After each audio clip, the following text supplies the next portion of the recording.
Sige na kay Pramat. Ani, kabalo mo yung ani? Unsani? Kabalo mo unsani? Unsa man eh? Sige. Si ma'am, kabalo ka unsani?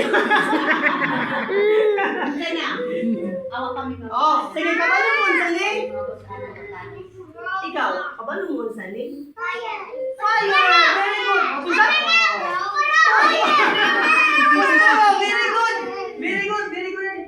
Si ate, unsay pangalan ni? Very good, fire!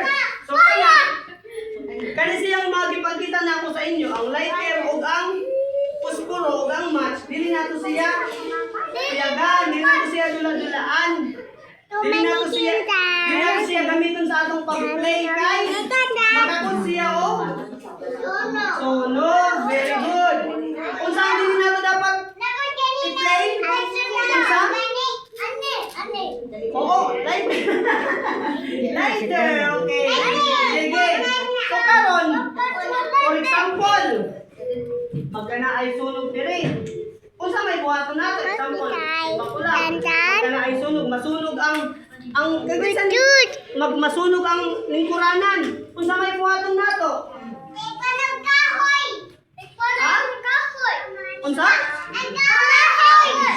Kung masunog ning kahoy, di ba ingon nako, dili nato siya kawiran. Sige. Oh, very good.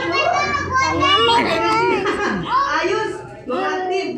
Sige, karon na ako ituturo sa inyo nga kabalo na mo sa mga letters. Ha? Kabalo mo kung say R, A, C, E. Kabalo mo? Okay.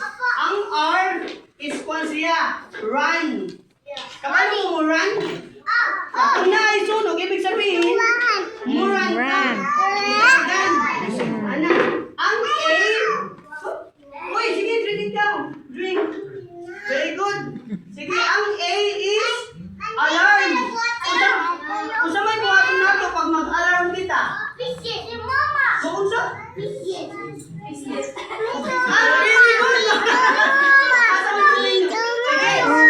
Mama mo din pislit-pislit katong alarm, fire alarm. Mama mo ka alarm.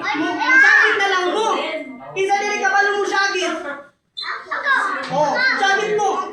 Ma'am, naisunog. Anak, ma'am, naisunog. Dito. Naay kayo sa kuan, anak. Kanang alarm. Ang C is close. Kung sa may i-close nato. For example, nagdagan na ta, tapos mo na ta sa